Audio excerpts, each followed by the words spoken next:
D, wait for it, delightful. Check out the name tag. You're in my world now, Grandma. What's up, nerds, and welcome to This Week in Review. And so today I'm going to talk about some TV shows and some movies and all that stuff. So let's get started, alright? So, of course, all of our favorite DC TV shows have come back, and they're all airing and everything. And then this week on Arrow, it was entitled Doppelganger, and they brought on that Black Siren, who is a villain for the beginning of the season, has now is pretending to be Laurel Lance, and I think that this is ridiculous, but I think this is the TV show's answer to the misstep of killing off Black Canary in the previous, not last season, but the season before that.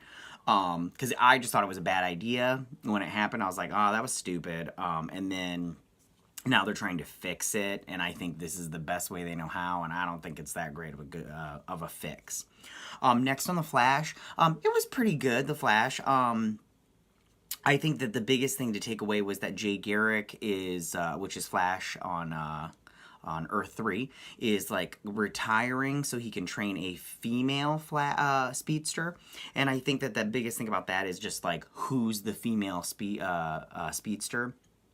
I think a lot of people are interested in that, to see who it is.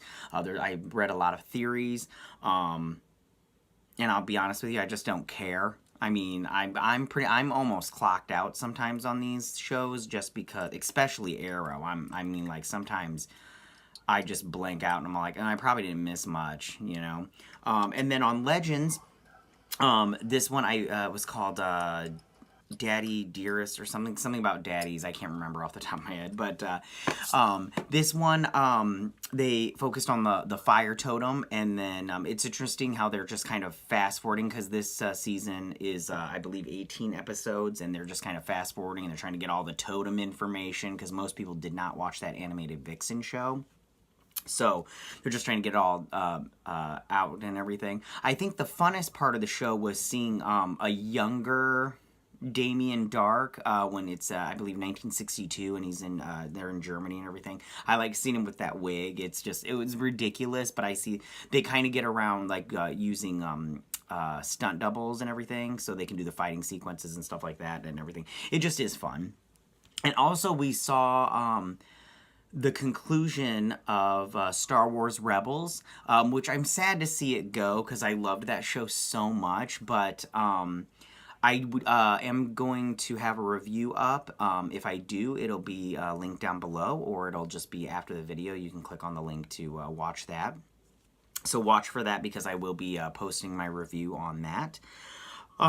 This week coming out in movies, A Wrinkle in Time seems to be the one that's going to do the biggest. I have to be honest with you, I have zero interest in seeing this movie. I read the book. The book sucked. I do like Ava DuVernay. I liked that movie Salma, and I think she's talented, and I mean, it's got Oprah, and everybody loves Oprah, and everything, and I think that little girl that's the main actress, I think she's really cute and everything, and I'm pretty sure they're going to do a great job, but like I said, the book totally turned me off, and I have zero interest, in seeing it, so, maybe sometime later. Then The Strangers Pray at Night is coming out. I didn't like the first one, so I probably won't see this one. I mean, I might, but it will definitely be way, like, after, like, when it's on streaming or it's already come out. And then on Netflix, Gringo is coming out, and that's about a guy who works for a pharmaceutical company that it makes a weed pill, and he's in Mexico, and he gets kidnapped, and they're trying to ransom him off.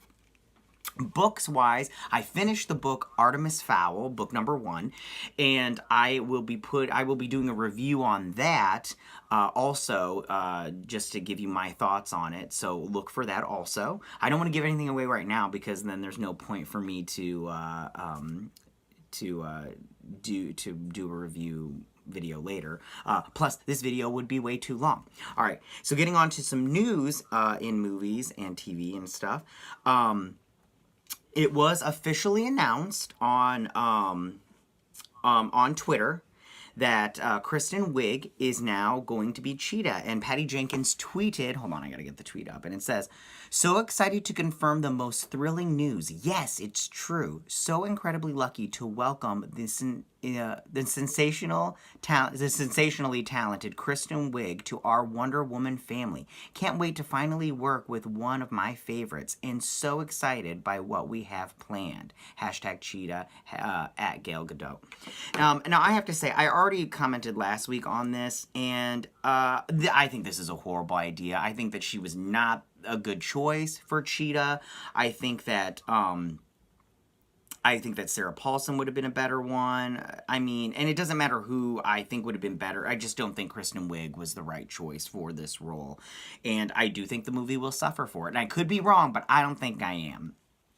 I think they're going to try to go for the comedy route, and that is not what I would do. Or, and what do I know? Because I don't make movies. I just comment on them. The next one was that Jon Favreau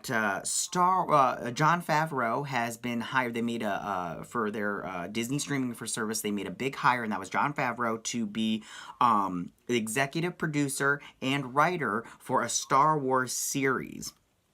Now, I don't know if this is really that exciting news. I mean, Jon Favreau is good and everything, but I just don't think that he's, the best. I don't think that he could be a showrunner. I think that that's not, that's a big job, and I think that that's what's going to make the big news of who they hire as a showrunner. I just, they got money to throw around and everything over there at Disney, but I just don't think that this was money well spent. On my last story, the Obamas are in talks to make original content and programming for Netflix, and that will come in the in films, and it mostly will go focus around important issues that they dealt with in the office. For example, Michelle Obama was really interested in nutrition with children, so they'll probably do something like that. And this all was in a New York Times article, and I will link that down below so you guys can read it. It's really interesting, all the stuff that they said.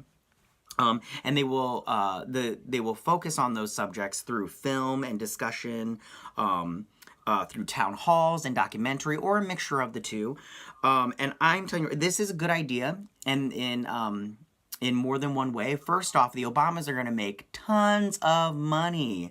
I mean, like, Netflix has got money to just burn if they want to, and they're just giving it out. And plus, I think that a lot of people do want to see the Obamas still. It's very unorthodox for a past president to stay in the limelight after he has left office. But I think that because of the president that we have now, he's not very respectful of past presidents. So I think that, the traditional things have gone out the window, not to get too political. But I just think that, and plus, one of his daughters, Malia, is really interested in working in show business. So I think that this will be great to introduce her into that. So what's next? Coming, of course, we'll have our favorite DC TV shows. I'm excited to see what's happening on The Flash and where that goes. I think Legends is pretty solid just because that one's always been kind of, more fun than serious. Arrow, I'm not interested. I have to be honest. I don't know if I'm going to continue after this season. Like I said, I've clocked out with that one. As far as movies goes, Love, Simon will be coming out, and so will Tomb Raider.